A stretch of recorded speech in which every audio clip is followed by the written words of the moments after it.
it up as we do get into our first match here. First match, the final four. It feels like this has happened so quickly, Toby. It feels like this is only just a week ago that we started this all off. Yeah, and now it's going to be interesting because it's not a very Sarky-friendly plane. So, and we saw Erangel even in circles that kind of granted them to go to Primorsk. They still went up to Sarky. So, would expect them to go multi-power this time around. Yep, we already see Noctif out flying in that direction, so that makes sense. So at least this game, there won't be any big surprises. But Desperado, one of the teams that were talking about potential hot drops and funny things, looks like they have calmed their horses a little bit and said, you know what, I mean, we could hot drop, but also farm kind of worked out for us, so why not just go back there? Yeah, we'll just wait it out, no problem at all. Having got to go back to Milta like you were saying, so no problem at all for them. They grab Milta power, no real worries there at all for them, and it's going to be a very eastern side here as the split. We'll see people take their time to come over. Pochinki for Besiktas more than likely, and the main thing is this MYM going up against Unique, right? Because over and over again, we saw MYM on the first week be like, oh, cool, yeah, no problem, we can get across this bridge.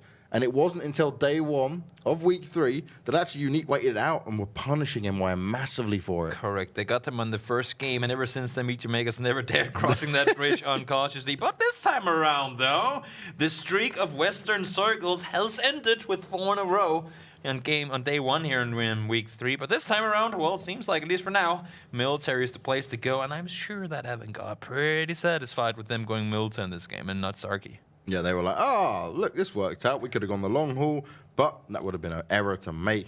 And this whole western side is going to be very lonely, at least for now. And that's the thing, right? Because we talked about all these hard spawns for boats there. You only have 2 boat spawns within, like between those bridges that goes to the military island. And then you have a couple south of Milta on the beach or the shoreline. But with so many teams, you talked about it yourself as well, with so many teams being on the eastern side, there's going to be a fight. There's going to be a huge, huge fist fight for these boats because nobody wants to take those bridges. They know there's a farm team. They know that now there's a Milta team as well.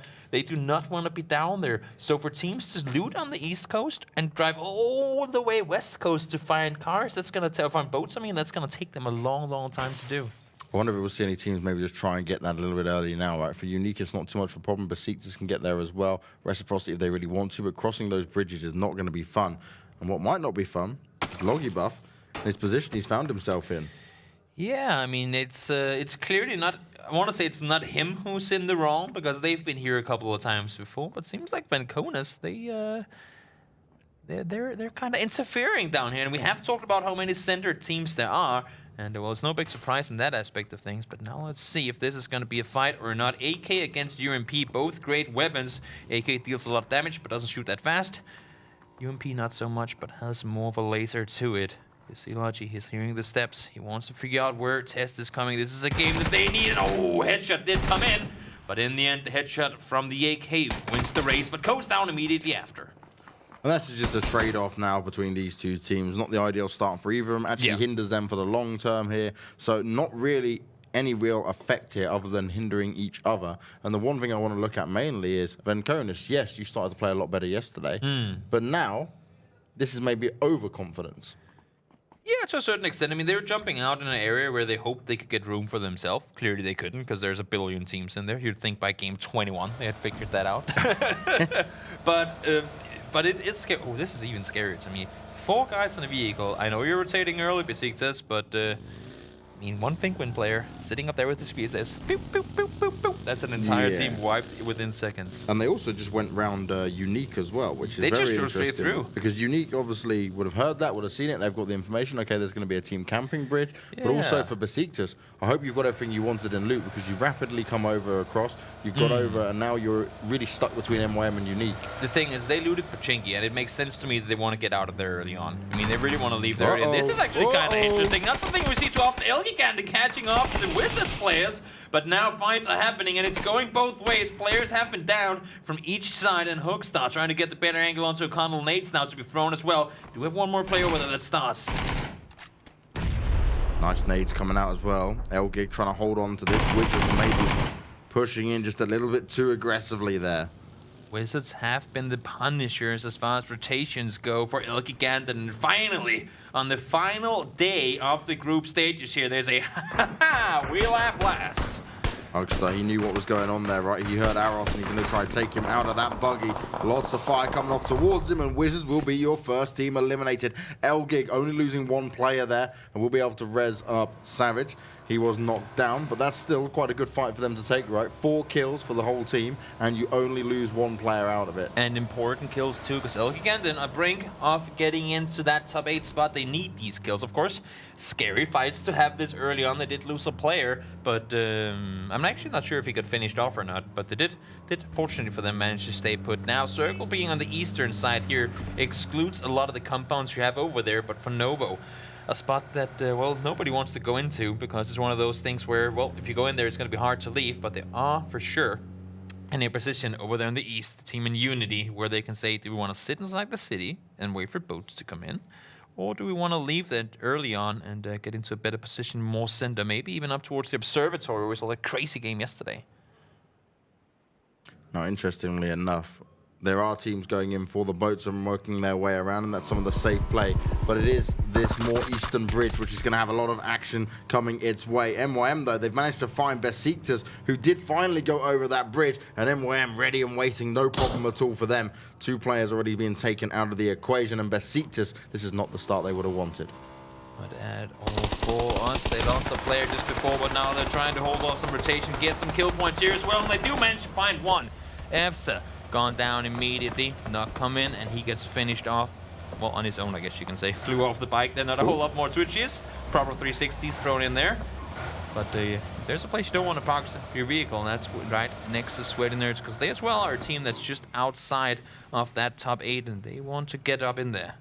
Yeah, and that's it, right? Sweaty Nerds had a few good games where it's seen them do pretty well early on, but they've saw a pretty rough ride on day 1 of week 3, right? It became a lot tougher for them to be able to handle. So for them to get some early kills and get themselves going, it's going to be absolutely huge for them to try and work up in there. It's not over and done with yet, but what might be over and done with is the rest of the team. As Memo gets found out, Sheesh rips him apart. And just to get the drop on him, and now they put this into a bit more of a position where they can try and challenge Sweaty Nerds if they want to.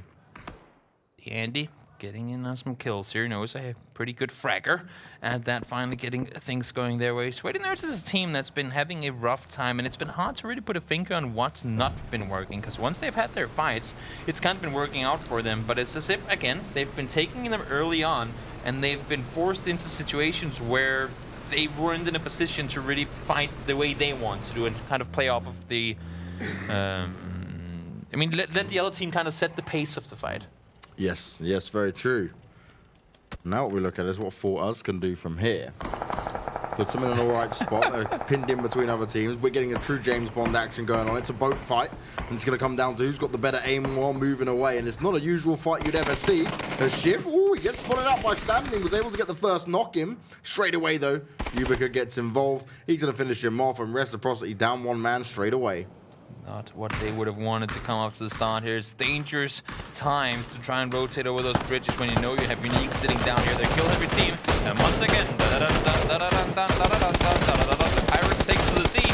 And, well, the crazy heavy hitter in El Gigant and 4 guys in the boat cannot take down Max. So this is a interesting skirmish. We don't see this too. Maybe like the naval patch would be the next one, where you get like warships and you can sail around and shoot at each other. Yeah, that could be interesting. That would be a very interesting version of PUBG. I don't think the players would be too happy with that. We get to see a little bit of boat action come into it. Quick math. Okay, we're only at the first circles, right? So it's not the end of the world. But my God, you are on the latest of rotation. The Swarm is just not moving at the moment. They've got a vehicle. I'm not sure what they're playing at. They're just chilling. They're looking around like, maybe there's someone still around. Did we hear something? Did we hear someone? They're taking their time. Unfortunately, there's still some land on the northern side, just north of the military island, for them to stay on for at least for a while longer. Issue for them is going to be how do we cross here, because Unity have taken control of the West Bridge, and we have 3 teams fighting each other on the eastern side. They can't really look at this. I mean, 3 different teams sitting here, and none of them really feeling like crossing. It's just, I mean, there's nobody holding them on the other side. They're just all tripping up each other, and they cannot make room for any one of them to really get over. Yeah, as soon as one team actually tries to go over that bridge, the rest of them are going to fire into them. So someone needs to go down here and someone needs to have a little bit of a battle. Damage is going to come off, and this is going to keep these teams ever so busy because it's just a very confusing area to fight around. It's a horrible area to fight, and that's why you do not want to go in there. I mean, if you're a team in Unity, it makes sense to stick around, try and see if you can get some kills. But nice. Get them to come in here, they're so hard to play around. This is proper close quarter fighting. That was really good from Orange Snow. I was a little bit worried. He was right on top, right, but still manages to spot out Huckster, gets himself the first knock onto him. Now, he'll probably be picked up, no problem at all, but overall, this fight here is just going to come down to who's going to see who first. If we can get some well-timed nades, which is what Orange Snow is trying to do, he might be able to get an extra knock also in there. Falls down, hold on that before. Canton trying to hold the safe angle. You see Blaston from the backside trying to get the proper info on where these guys are located. So much info can be given, but at the same time, you really don't want to push in there. There's so... I mean, these angles, it's just a matter of seconds. This is where shadows actually come into play, because you can sometimes see those shadows on the ground before you see the opponent. This is where it comes down to who's got the fastest trigger finger, who's going to be able to get the position early enough here. Orange Snow ready and waiting, spraying them out, manages to get Dash Dish down.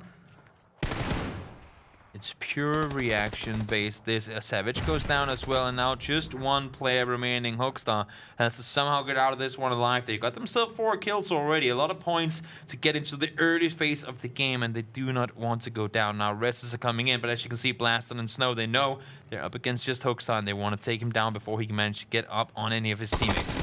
Oh.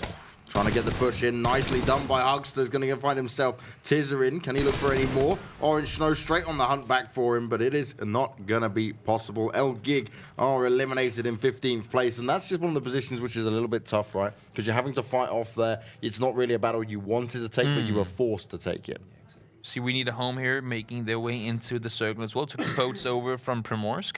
We talked about if an Eastern team would go all the way over there, it would cost them some time, and we see now finally there. There you go, P6. That's a proper front flip. Bloop. In the water you go, and swim across. Whenever they change the island path, so it has a bit of more of a dip out there to the northern side and more trees, it actually made it so much easier to rotate over like that. And by him jumping out in the water the way that he did with the buggy, he's pretty much halfway across already, so it really limits the amount of time he has to spend in the water, because that's what you don't want to do. And drone transporters to stay being the spot, right? Just in case someone tries to find out. Yeah, he's playing his name effectively for sure. And what he's able to do there is wait for his teammates to get across, then he'll make his way over him, and he can just allow to provide any cover fire should they get attacked. And well, we're staying pretty much 50-50 on this. It's definitely more favored towards military now, but it could still shift very hard up to the north. You say that, but it can't, because it's Circle 4 coming in after this one. Oh, yes, so away from water, so we're going to go military, So, I mean, 100%. Desperado are going to be sitting dead center on this circle.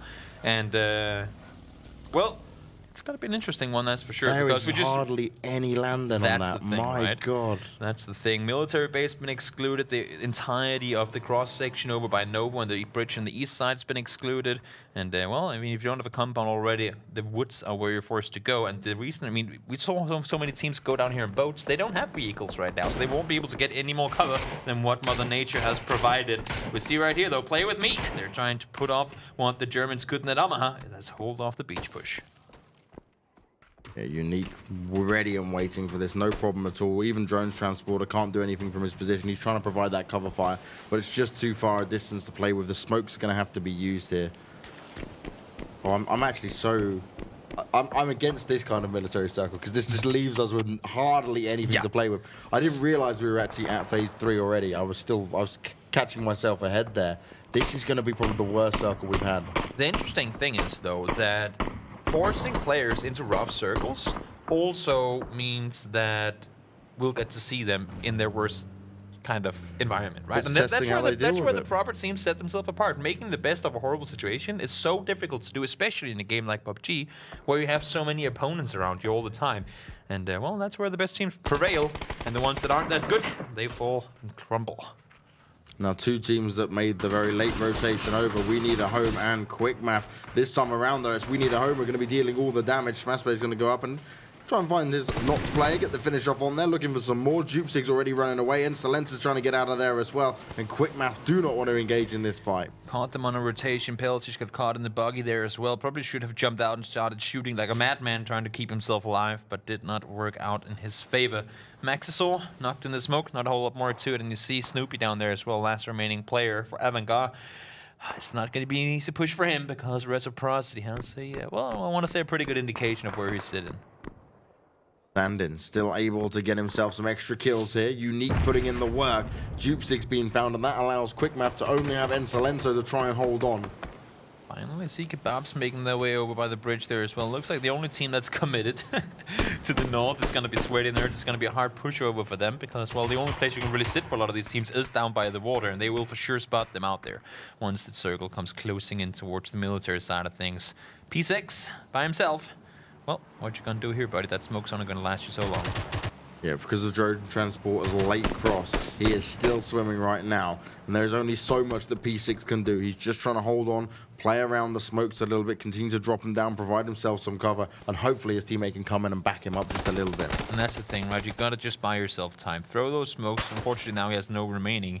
But the throw nades, they still grant you some visual cover at least for a little while. Throw them, you know approximately where the opponents are. Keep throwing them and keep yourself alive because it's gonna help you so much once you get drawn up. And right now, he's actually doing a pretty good job at it. Pushes himself out, tries to find out there's a player maybe potentially close range to him. Yubi could find off some shots there. He couldn't tag him up though. P6, he needs to be able to hit those. As Drone Transporter is still just diving left and right, desperately trying to get onto the beach, wants to be able to provide some cover fire. This could give them a chance though. And Erangel eliminated in 14th place as Snoopy's gone down. A rough rotation for them, despite them having the proper placement in the rotation on the, I guess, in their dropping in Milta, but did not manage to make anything off of it. Those Western hard shifts sure did screw them over. Drone though, surprise angle comes up, picks up Yubica, but he's all by himself up against the 3 remaining players of Unique. Drone Transporter, he comes in and he brings the pain, but is it going to be enough here? As we look at Simsy and Besiktas. I've lost one player already. You see Simsy. Yes, the angle, and that's a proper headshot coming in right there. Down goes Rav immediately after. Great concentration. A nice trick. It is planning to wait for him to stand still for just that split of a second. That nade almost all the way down there, but hits the leaves, unfortunately. How unlucky. That nade looked like it was going to be right on the money, but it gives Reciprocity a chance to kind of push back into this. They are on the back foot, though. They lost Shiv early on, and they need to be able to try and hold this position. But again, everyone is having to fight in the open already here. Look at this. No meds for Drone. Not a whole lot more you can do there, unfortunately. Goes down, and now as we see, Soaked it now. Wow. Sweaty Nerds, they have made their entrance on the other side, but teams are ready, and that's going to be Kebabs. Bit of revenge coming in there as they lost a teammate early on. Said, well, we crossed first, and that gives us the advantage. But now Besiktas coming over here. They got back up Ravi, but they know where they are, and looks like Tumblr wants to engage on this. He's got the trigger discipline. He spocked out Haxetti already. Could have made the shots. There you go. Now he's got it. Oh, my. Oh, no. That's embarrassing. Glad you missed that. That was a bit crazy. Luckily, no one was there to punish him for it. Tom Hill needs to be cautious with it. Don't get over carried away here. Now looking for Scoom, and Scoom's got no idea where he's being shot from or where to even look, let alone where to turn. There's no cover for him either, and it's actually MYM who will be there to finish him off. Look at that. BenQ all by himself. That bomb is going to be right on the money. Actually, I guess he tied to the circle. Feels bad, man. But in the end, down he goes. 11th place for them, so them being sort of forced to stick around up on the northern side of the water for that long really cost them as... Well, I mean, they try to rotate on the edge, but in these sort of circles, when you have this open area, the edge is already taken. And Desperados, they've been straight center for the longest time. They've not had to get involved in any fights. They've got compound. They've got a good position to hold from. They can just relax here until teams have to start to push a little bit further towards them. And then they'll just start taking their pop shops and keep them at bay and potentially pick up some extra kills here. They're sitting in a good 4-way split. I mean, they're still close to one another, but they're still split in the sense that they're in each their building, meaning that if one guy gets knocked, it's going to be dangerous for the other guy to cross and get that res up on because, well, where they're positioned, it's very open around them. So... you got to just get off the info, get as much info as you can, and then start stacking those buildings in priority to where the pressure is going to be coming from. See, although I'm not the biggest fan of this circle, it should give us an exciting ending for sure, no matter what, right? Because it's going to come down to that individual's crazy skill plays. And that's what we're going to look forward to seeing as Simsy. He's going to be firing up onto Unity. Found himself the Furt knock, needs to be careful. Hiding behind the rock, getting his meds on us. Tamil's creeping his way around. And if he can come in with a side swipe, Unity might not be quite aware of it. And that's the thing, we've seen Besiktas, once they start getting things going, they're forced to be reckoned with, but so are Unity, so this will be interesting. Tomo gets the angle on towards one, doesn't get him down in the beginning, but Ultra makes up for it right after Blast on. No damage in return, but not a whole lot more to it than that. Unity down in 10th, and despite a bit of a blunder from Tomo, did manage to get things working, and will be able to get Ultra up as well. Tomo's obviously feeling it in the confidence. He's just got a bit of shaky aim. You know when you, when you really got the adrenaline pumping, your hands shaking a bit, and he's just like, oh, missing a few shots, and then he gets it done at the end. Luckily, his teammates, they're there to provide the cover fire. But he did his job, right? He caused a distraction. He kept them at bay. Now, Fingwin. Look at who found a VSS. Back at it again. It's like they're attracted to him. It's like he's got a metal detector, and they just come in. Beautiful headshots onto Simsy, but Besiktas now need to be able to deal with this, because they don't have any idea where Fingwin might be pushing himself to. He can be that silent assassin from the side. And this is the power of the VSS. Not only is it hard, close to impossible to hear, but the recoil. It's so minimal in this weapon. When we talk about the other SLRs, I mean DMRs, SLR, SKS, Mini to a certain extent, look at the recoil. There's barely in, and you can tap it so insanely fast. So if you're up against level 2 vest, level 1 vest, level 1 helmet, I mean, down you go, and you have no idea where those shots came from. So obviously, Fingwin, he's a man that uses it, right? But one of the only ones. Yeah, but how come he's one of the only ones? Is it just something he's mastered, or other people just don't have the faith in it? What does it come down to here? I think it's just a matter of him sticking with it when no one else did, and then the meta being all about the DMRs. But I mean, here you get a weapon that shirts 9mm. I mean, you get more bullets because they weigh less, so you have more room for other stuff. That's one thing. Thing number two, you don't need a scope because it's already there. You don't need a suppressor; it's already there. I mean, not that people really play with suppressors these days, but it's a good weapon, and maybe Fingwin can be like the trendsetter. I mean, there's Fingwin, there's Wolf from the NA scene uses it as well. Well, in a team scenario, right? That's just so key, because you can be the person that's always being like the mini ninja running around while everyone else comes in heavy fire. They can be focused on while you're just tapping away silently. The thing is, there's rarely ever a situation where it outweighs other weapons, unless if you're those solo situation or really, really wide flank from your teammates, because what people will use those suppressors for normally is the first couple of shots for the element of surprise, and then once the fight's engaged, and well, no, they know where we are now anyway, swap over, because now we have the more damage output, right? But well, think when he sticks to it, and it makes sense. Now Circle, though, popping north, and I guess Unique is going to be smiling at that. For Desperados, though, we talked about this just before, it's really opened by their compounds. They're sitting in a 4-way split, as you can see, and believe me, teams will start making their way down towards them. So for a team player and Fake sitting over in the Wizard, maybe even for Taucero, make some room now. Let those players down towards you. Don't let them in. Let them come closer and then start spraying away, because sitting in a 4-way split this late in the game is going to be dangerous. It's really interesting to see how Desperados do end up playing that, because I want to make sure that they don't just like, oh, we'll just sit here and be too cautious, because they now need to go in for the kills, especially with their position. And the thing is, at this point, players are so close to each other that if you do get a player knocked, it's going to be, if not impossible, then really close to it to get over and get that res on up, because there's going to be so many people pushing in. Tomil was him going down right there. Stole it. Coldman is like, well, thank you, good sir. And Solenzo finished off there as well, so that's going to be quick math out in 9th place. It didn't have the best series of games on Thursday, but now we'll see if they can get something going in the final 3 after they were down in this one. Now Flo, going in with the bike, managing to make it through. Fingwin's going to be finished off though, and this is kill stealing galore. That's what's ended up happening, and this is not what Desperados need. He poked out, he overstood his way, and then he gets shut down, and this is potential for him to be finished off, because his teammates are not going to be able to go over and res him. Died immediately after right there as well. Ultra going down too. There's going to be Besiktas down and out. Teams trying to hug those edges. We still got Kebabs in the mix. And we talked about that as well. They might not be in a place where they can get up into that top 8, but they sure can mess it up for other teams. All of We Need a Home still alive as well. Rita trying to do everything to command her troops into the proper positions. And we'll see if she's going to be able to do that. Do they spot Rafi? He's proning what seems to be in the middle of the open. But, well, if there's one place you don't look for players, that's where they're not expected to be.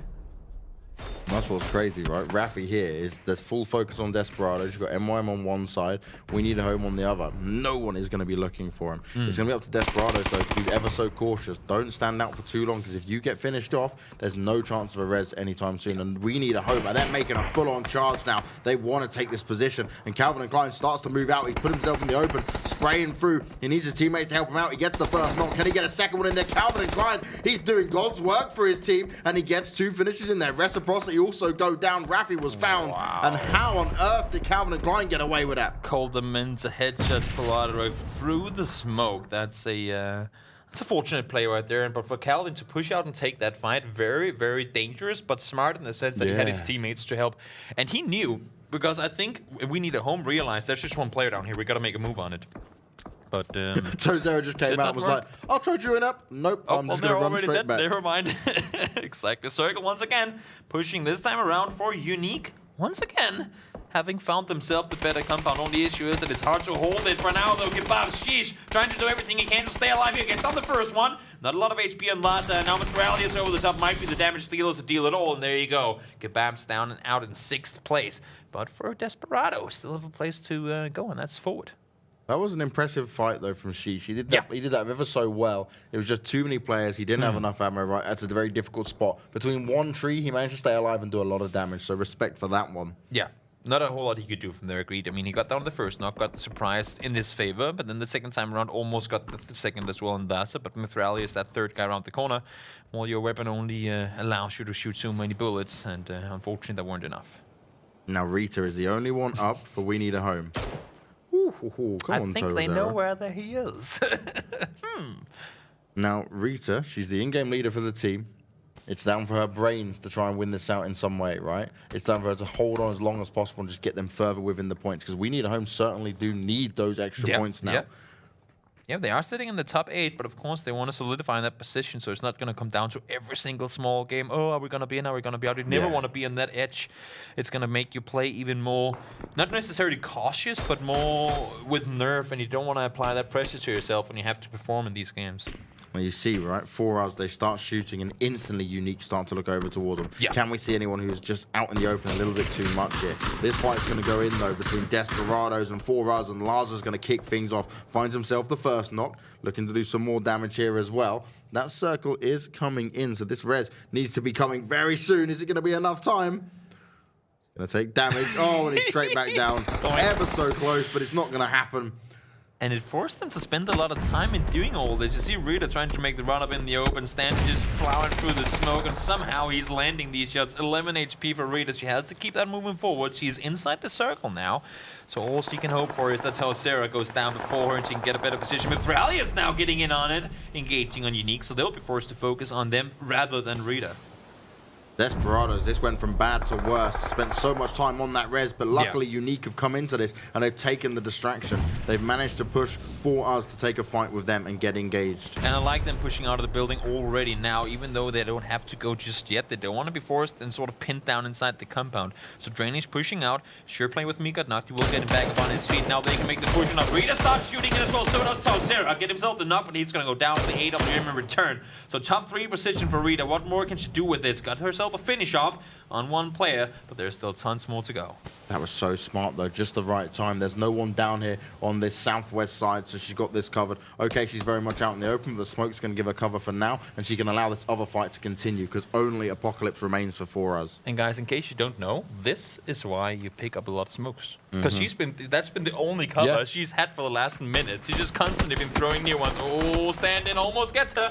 But there you go, 10 kills down, and all of a sudden, Rita in the top 2 position. It's going to be her against the 3 remaining players of Unique. She had one more smoke just before, and as you can see, I have a feeling that Unique, they've got her position there down, and there you go, Molotov yourself. You know what? You earned it. Great job by Rita. Getting into a 2nd place in that game. Not the most action-packed finish. Unique gets the win with 10 kills, but great performance coming in the